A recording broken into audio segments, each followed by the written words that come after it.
신명기는 우리가 신명기 그러면 새로운 신, 명령할 명, 그래서 새로운 명령인가 이렇게 착각할 수 있습니다. 아닙니다. 새로운 신자가 아니에요. 그럼 우리가 생각할 수 있는 신자는 우리 한자 실력으로는 뭐가 떠오릅니까? 신라면 신, 매울 신자가 떠오를 수밖에 없습니다. 매운 말씀 아닙니다. 여기서 신은 되풀이할 신, 반복한다 하는 것입니다. 다시 한다. 다시 명령한다 하는 것입니다. 하나님께서 이 명령을 다시 하고 계신다. 신명기 1장을 보면 1장 2절에 호렙산에서 세일산을 지나 가데스 바네아까지 10하루길이었더라 그랬습니다. 그러니까 하나님께서 약속하신 그 약속의 말씀을 받고 다시 가데스 바네아가 어디냐면 하나님 약속하신 땅으로 들어가는 입구입니다. 약속을 받는 입구까지가 11일이면 뭐 2주가 채 안 되는 기간이면 가는 겁니다. 그런데 거기를 얼마 동안 갔냐? 3절 40째 해 11째 달 그 달 첫째 날에 40째 해 출애굽에서 호렙산에서 말씀 듣고 2년이 지나서 11일째 그 땅, 그 2년 만에 그 땅 앞에 가서 가나안 땅으로 들어갈 수 있었는데 그들이 불순종함으로 결국 다시 광야 학교에 입학해서 그들은 38년을 보내면서 40년째 11월 달이 되어서 비로소 그 땅 앞에 다시 서게 되었다 하는 것입니다. 그곳에서 다시 38년 만에 다시 기회를 얻은 그들에게 모세는 하나님의 말씀을 전하고 있습니다. 다시 기회가 왔습니다. 여러분, 우리에게 하나님은 다시 기회를 주십니다. 다시 기회가 왔을 때 하나님 말씀이 들릴 때가 다시 기회가 온 때입니다. 오늘 이 시간이 다시 기회가 온 때입니다. 이 시간 하나님 말씀을 우리가 잘 들으면 이 기회가 우리에게 살려질 수 있습니다. 이 기회를 살리고 이 기회로 하나님의 은혜와 복 가운데 들어갈 수 있습니다. 그런데 이 기회를 놓치면 38년 돕니다. 또 70년 돕니다. 우리의 인생을 한참 허비할 수밖에 없습니다. 하나님께서 주신 이 기회에 우리가 하나님께 귀 기울이고 하나님 말씀을 들음으로 다시 온 이 기회를 잡으시기를 주의 이름으로 축복합니다. 이 신명기는 다시 명령하는 것이 세 가지가 나옵니다. 9절까지 얘기하면 좀 디테일한 건데 크게 얘기하면 장으로 얘기하면 1장부터 4장까지 첫 번째 설교입니다. 그 설교의 제목은 기억하라라고 말할 수 있습니다. 두 번째 설교는 5장부터 26장까지 이 설교의 제목을 말하면 들어라라고 말할 수 있습니다. 세 번째 설교는 27장부터 34장까지 설교인데 이것은 순종하라. 기억하라, 들어라, 순종하라. 이 세 편의 설교가 이 신명기 안에 나오고 있습니다. 그럼 기억하라. 첫 번째 설교는 기억하라가 뭘까요? 뭘 기억하라인가? 1장부터 4장까지 나오는 내용의 제일 핵심 내용은 이겁니다. 실패를 기억하라. 38년 전 이 자리에서 하나님의 말씀 앞에 그들이 불안해했고 불평했고 불순종함으로 다시 광야로 들어간 승리의 행진을 해야 되는 그들이 실패로 광야로 들어가게 됐던 그것을 기억하라는 것. 이것을 기억해서 다시금 기회 얻었는데 또다시 그 길로 돌아가지 말고 이제는 승리의 행진을 해라. 그리고 들어가서 너희가 그 땅에 들어가서 복을 누릴 때도 너희 앞에 또다시 여러 가지 하나님의 약속이 주어질 텐데 그 약속을 성취할 때도 너희는 실패를 기억해라. 불안해하고 불평하고 불순종할 때는 실패한다는 걸 기억해라 라고 말씀하고 있는 겁니다. 그리고 또 하나 기억하라는 건 뭐냐? 승리를 기억하라는 겁니다.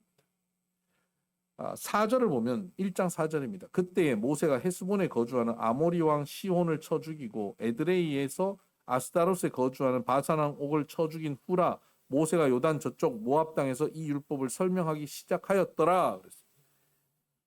모세가 율법을 시작할 때가 언제라고 분명히 말씀하고 있는 겁니다. 그 언제라고 말씀하는 것이 뭐 40년째 11월 달이다 이렇게 얘기만 하면 되는데 굳이 그 언제라고 얘기하는데 뭘 붙이냐면 아모리 왕 시혼을 쳐 죽이고 바산 왕 옥을 쳐 죽여서 승리한 후다라고 말하고 있습니다.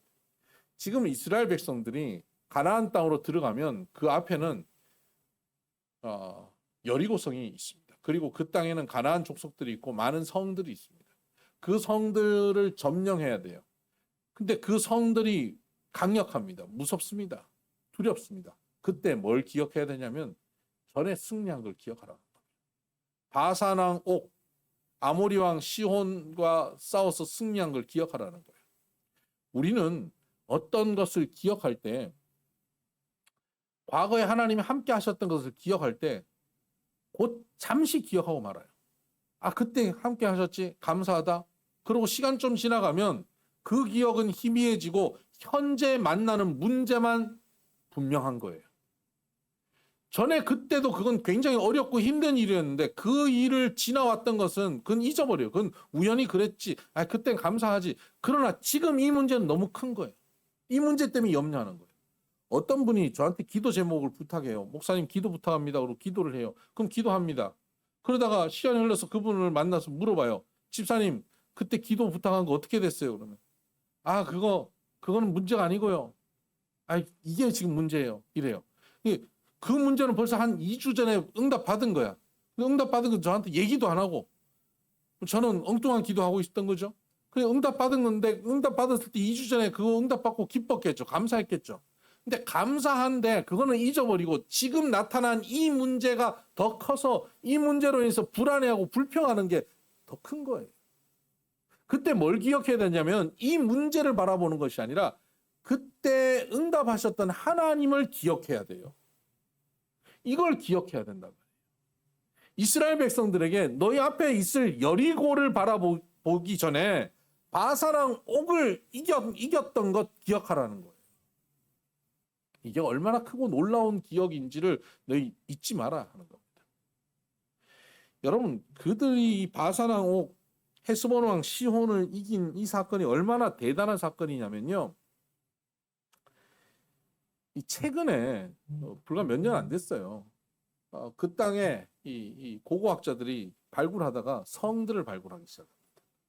근데 성의 두께가 몇 미터인지 아세요? 우리나라 성들 두께 어느 정도 될 것 같아요?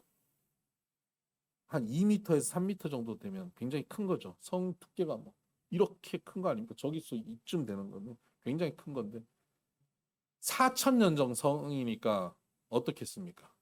지금 뭐 200년 전, 300년 전 성과 비교할 수 없겠죠. 4,000년 전 성이에요.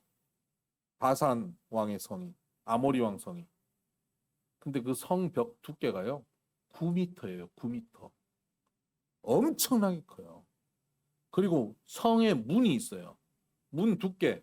문 두께 한 이 정도면 두꺼운 건 아닙니까? 한 이 정도도 두꺼운 거 아니겠어요? 문 두께가 45cm. 근데 그게 두 개예요. 그러니까 이 성은 엄청나게 강력한 성이에요. 도저히 이길 수가 없는 성이에요. 근데 그런 성이 한 개가 아니라 지금 현재 발굴된 것만 거의 50개가 넘어요.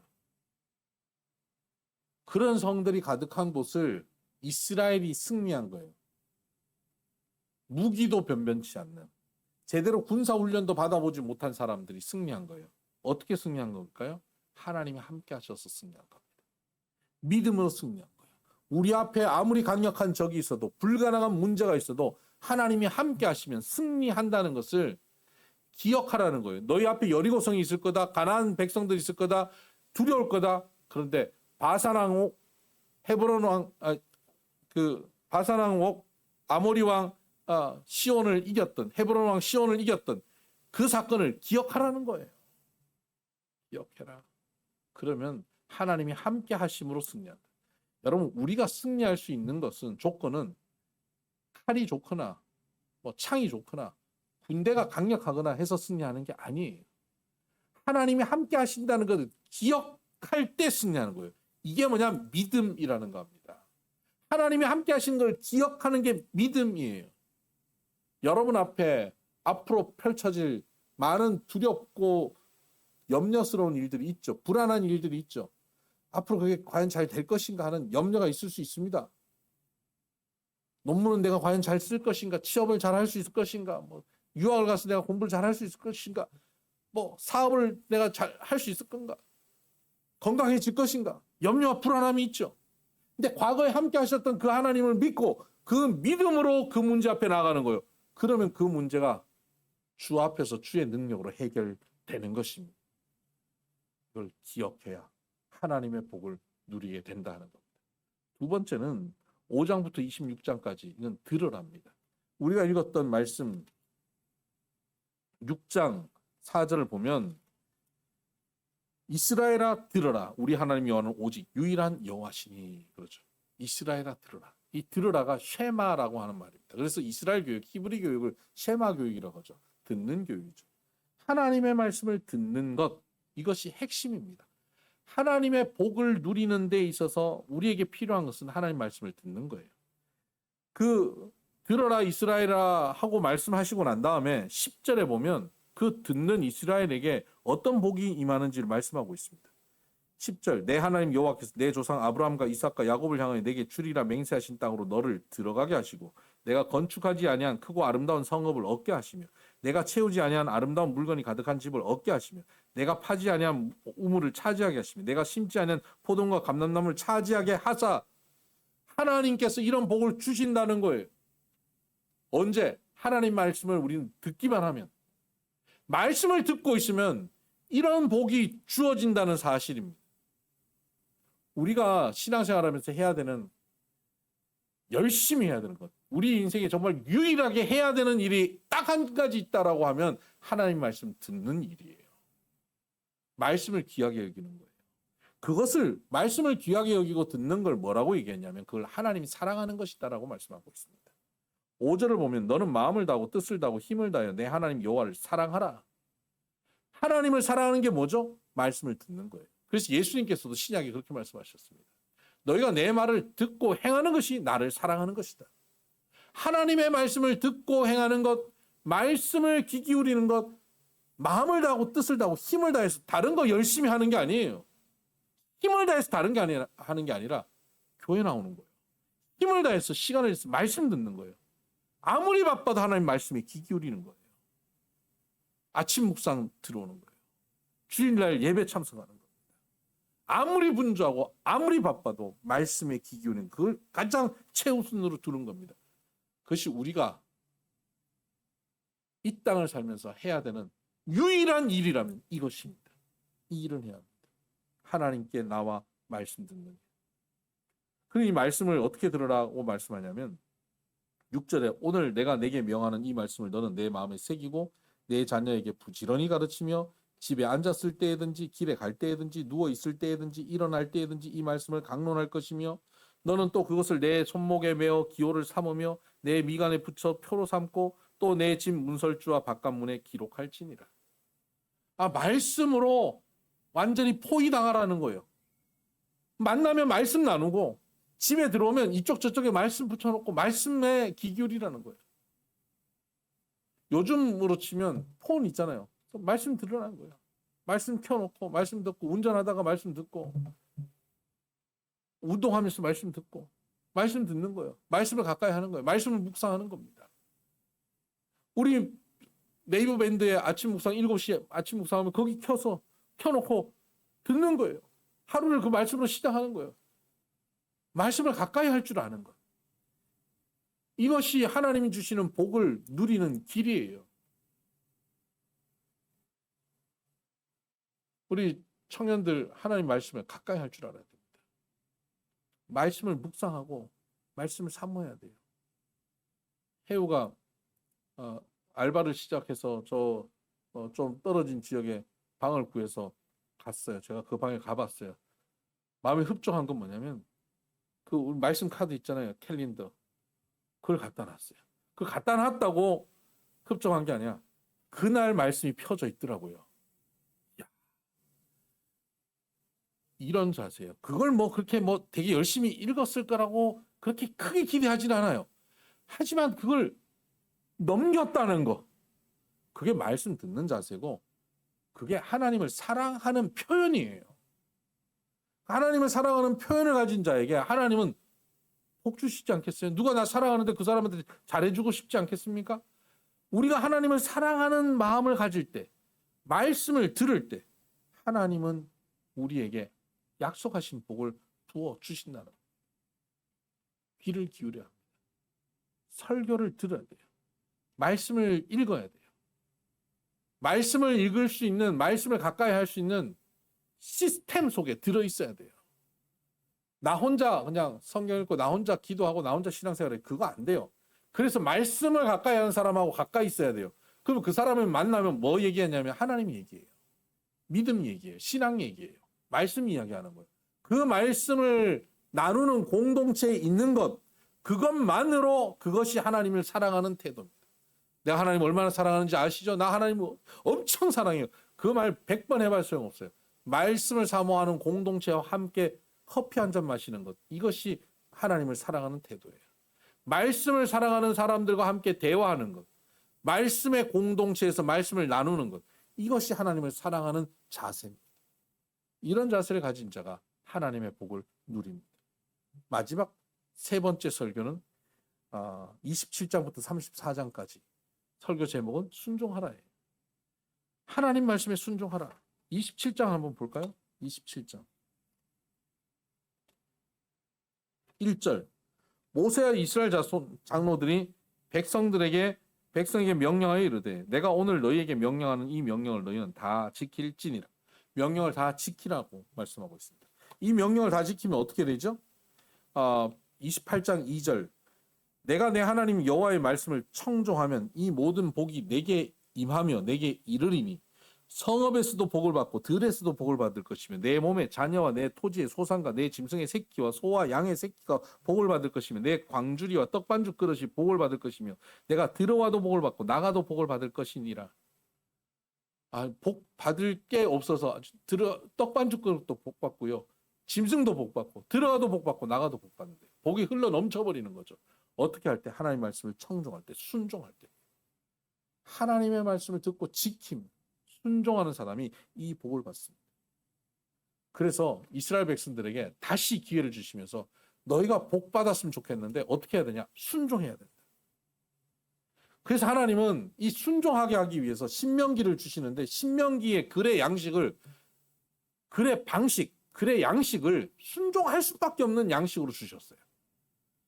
다른 글들은 무슨 역사 기록문, 설교문, 시, 이런 교훈서 이런 걸로 기록되어 있는데 성경의 이 신명기는 굉장히 특이한 양식으로 기록해놨어요. 그게 무슨 양식이냐면 고대 근동의 종주권 조약서입니다. 종주권 조약서가 뭐냐면 우리나라로 치면 일본의 힘으로 져서 을사늑약을 맺잖아요. 또 청나라 쳐들어와서 우리나라 왕이 그 청나라 황제 앞에 머리를 조아리고 조약을 맺죠. 이런 것이 종주권 조약이에요. 그 왕을, 내가 딸을 왕, 종주, 내가 딸을 주인으로 섬기고 우리는 그의 신하입니다라고 하는 것, 종주권 조약입니다. 이 종주권 조약에는 주로 뭡니까? 농사 지으면 그것의 60%는 갖다 바쳐라. 너희들의 이쁜 처녀들을 1년에 300명씩 갖다 바쳐라. 이런 거예요. 그러니까 도저히 지킬 수 없는데 너무 억울한데 그걸 안 하면 어떻게 되죠? 죽는 거예요. 너희가 안 해? 죽어. 그러니까 안 죽으려고 하는 겁니다. 이게 종주권 조약이에요. 그러니까 종주권 조약의 방식으로 종주권 조약문으로 딱 주면 그걸 받는 사람은 어떨까요? 그 받을 때 엄청 떨리는 거예요. 종주권 조약문. 이게 종주권 조약문이야? 와, 이거 안 지키면 우리 죽는구나. 엄청 떠는 거예요. 그러니까 어떻게 돼요? 반드시 지키죠. 도저히 지킬 수 없는 상황에도 지켜야 되는 게 종주권 조약이에요. 하나님께서 신명기를 종주권 조약으로 주셨단 말이에요. 이거 안 지키면 죽어. 근데 내용을 보니까 그 안에 있는 내용 반드시 지켜야 되는 게 뭐지? 봤더니 안식일을 거룩히 지켜라. 일주일에 하루는 반드시 쉬어라. 이런 거 지키라는 거예요. 10의 1조를 내라. 아니 10의 9를 내야 되는 줄 알았는데 10의 1만 내라. 이걸 지키라고? 도피성을 만들어라. 도피성을 왜 만들어요? 누가 실수로 사람을 죽였는데 그 사람이, 그 가족이 그 사람한테 화가 나서 그 사람을 또 죽이면 이 사람도 죽고 또 가족도 살인자가 되니까 그걸 막기 위해서 부지 중에 사람을 죽였으면 도망쳐서 그 성에 들어가면 거기서 보호받는다. 도피성. 전쟁 나갈 때, 그 입대할 때 말이죠. 입대할 때 돌려보내야 되는 사람들이 있다. 자기가 포도원을 새로 만드는데 거기서 나는 포도를 한 번도 못 먹어갖고 맨날 전쟁 나가서 그 포도 생각만 할 사람 돌려보내라. 약혼했는데 결혼을 못했다? 돌려보내라. 새 집을 지었는데 아직 그 집을 낙성식 하지 못하고 거기서 하룻밤도 못 잤다? 돌려보내라. 이게 다 우리 유익하라고 주신 거예요. 이거 지키면 하나님이 좋은 게 아니라 우리가 좋은 거예요. 집에서 간혹 보는 광경인데 이런 광경이죠. 엄마가 애들한테 성질내요. 막 성질내는 내용이 뭔지 아십니까? 야! 너 바깥에 일하고 돈 많이 벌어서 엄마한테 갖다 바쳐! 이걸로 성질내는 엄마들 없습니다. 엄마가 성질낼 때 어떻게 성질냅니까? 밥 먹고 가! 이거죠, 성질. 밥 먹고 가. 그리고 쫓아가면서 뭐 줍니까? 비타민 먹어! 이거 뭐 마치 신명기는 그 엄마의 심정이에요. 야, 밥 안 먹으면 너 나가지 마. 너 이거 신명기 이거 안 지키면 너 죽어. 이거예요. 하나님의 그 마음. 순종하게끔 만들어 버리시는 마음. 그래서 이거 지켜서 복 받아라 라고 말씀하고 있는 겁니다. 이렇게까지 하나님께서는 우리에게 복 주시려고 순종하라고 신명기를 주셨는데 우리는 죄인이라서 이걸 거들떠도 안 보고 순종도 할 마음도 없는 거예요. 그래서 하나님께서는 순종할 수 있는 쉬운 길을 주셨어요. 그게 뭐냐면 30장 11절을 보니까 말씀을 순종할 수 있는 쉬운 길이 있습니다. 30장 11절. 내가 오늘 내게 명령한 이 명령은 내게 어려운 것도 아니요 먼 것도 아니라 하늘에 있는 것이 아니니 내가 이르기를 누가 우리를 위하여 하늘에 올라가 그의 명령을 우리에게로 가지고 와서 우리에게 들려 행하게 하려 할 것이 아니요 이것이 바다 밖에 있는 것이 아니니 내가 이르기를 누가 우리를 위하여 바다를 건너가서 그의 명령을 우리에게로 가지고 와서 우리에게 들려 행하게 하려 할 것도 아니라 멀리 있는 것 아니라는 거예요. 저 하늘에 저 바다 건너에 있는 것 우리가 굉장히 이질적인 게 아니라는 거예요. 이 말씀은 쉬운 거라는 거. 명령은 쉬운 거라는 거예요. 지키기 쉬운 거예요. 그래서 어떻게 해야 되냐? 14절. 오직 그 말씀이 내게 매우 가까워서 내 입에 있으며 내 마음에 있은즉 내가 이를 행할 수 있느니라. 순종의 첫 번째 단계가 뭐냐면 입에 말씀을 두는 거예요. 말씀을 입에 두면 순종의 시작이에요. 말씀을 듣다가 은혜를 받았어요. 말씀이 좋다. 은혜 받았어요. 저 말씀대로 되면 좋겠다. 아멘. 그런데 그게 되겠나? 이게 불순종이에요. 내 마음에 의심이 생기죠. 내 마음에 의심이 생기고 이게 되겠나 싶은데 주님의 말씀대로 될 줄 믿습니다라고 아멘 하는 순간 그것이 순종의 시작이라고요. 내 마음에 불안함과 염려가 있는데 그 불안함과 염려를 말하지 않고 하나님의 말씀으로 채워서 선포하는 것, 이게 순종이에요. 세상 사람들은 우리에게 불안과 염려를 줍니다. 여러 가지 정보를 통해서 야 너는 이래서 안 되고 저래서 안 되고 넌 이런 조건이면 너는 할 수가 없다고 우리에게 자꾸 말을 하죠. 그 말을 들으면서 우리는 불안해하고 주저앉고 염려합니다. 근데 거기 하나님이 말씀하십니다. 내가 너와 함께함이라. 내가 너를 도우리라. 네가 불 가운데 지나가도 불이 너를 사르지 못하고 물 가운데 지나가도 물이 너를 엄몰치 못할 것이다. 내가 내 하나님이 될 것이다. 너는 내 백성이 될 것이고 내 자녀가 될 것이다. 너는 내 것이다. 내가 너를 책임질 것이다. 주님 말씀하시는 거예요. 모든 것을 합력하여 선을 이룰 것이다. 자녀이면 후사, 곧 하나님과 그리스도와 함께하는 후사, 유산을 함께 받을 후사라는 사실을 하나님 말씀하여 주십니다. 이 말씀을 우리가 믿고 그 말씀을 선포하기 시작하는 거예요. 그때 순종이 시작되는 겁니다. 세상의 정보를 가지고 염려를 내 입으로 뱉을 때 불순종이 시작되는 것이고 하나님의 말씀을 듣고 하나님의 말씀을 내 입으로 뱉어내기 시작할 때 이것을 다른 말로 선포라고 얘기합니다. 선포할 때 순종이 시작됩니다. 말씀의 선포가 순종의 시작입니다. 그 말씀의 선포의 가장 간단하고 가장 기초적인 선포가 뭔지 아십니까? 아멘입니다. 하나님의 말씀을 듣고 아멘 하는 겁니다. 안 될 것 같고 염려가 있는데 그걸 다 미루고 아멘 하는 거예요. 그때 순종이 시작되는 겁니다. 여러분의 삶의 자리에서 아멘 하시길 바라요. 믿음으로 말씀을 선포하시길 바라요. 말씀이 여러분에게 들린 것을 그것을 뱉어내세요. 선포하세요. 그게 되겠나? 에이, 안 될 거야.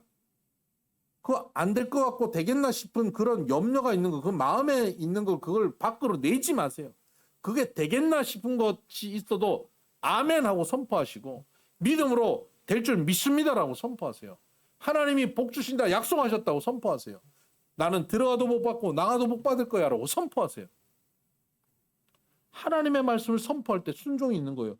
그 순종이 있을 때 하나님의 복이 저와 여러분 가운데 나타나게 되는 것입니다. 근데 이 선포하는 것도 힘들다. 그럼 31장 19절에 하나님은 그래도 그것도 잘 안 한다. 그런 사람에게 이런 말씀을 주셨어요. 그러므로 이제 너희는 이 노래를 써서 이스라엘 자손들에게 가르쳐 그들의 입으로 부르게 하여 이 노래로 나를 위하여 이스라엘 자손들에게 증거가 되게 하라. 노래를 지어 부르라는 것. 찬송하라는 거예요. 믿음의 선포가 잘 안 되면 찬송하라는 거예요. 노래라는 것은 그냥 흥얼거리는 거예요. 같이 부르는 거예요. 아무 생각 없이 계속 부르다 보면 그것이 나를 이끌어가요. 여러분 이별 노래 자꾸 부르다 보면 이별합니다. 우울한 노래 자꾸 부르다 보면 우울해져요. 하나님의 약속의 말씀을 가진 노래를 부르다 보면 그 약속을 선포하게 되고 그 약속이 성취되어져요. 그것이 순종이에요. 지난주에 우리 수요예배 마치고 여전도회 같이 찬양 연습했잖아요. 한 30분 했나요? 그 끝나고 얘기하는 거 들어보니까 그렇대요. 30분 동안 찬양하는데 찬양할 때는 불평할 기회가 없다고. 계속 입에서 찬양만 나오지 불평이 나오지 않는다고. 그거예요. 염려와 불평과 불안이 내 입을 통해서 나가지 않고 찬양을 하다 보면 말씀만 나는 거예요. 순종만 되는 거예요. 그래서 여러분 찬양을 많이 하셔야 돼요. 찬양으로 우리의 삶이 가득해져야 돼요. 그때 우리는 순종의 걸음 갑니다. 선포하고 찬양하십시다. 순종의 걸음 가면 들어가도 복 받고 나가도 복 받는 하나님의 복이 바로 우리 가운데 주어질 줄 믿습니다. 기도하십시다.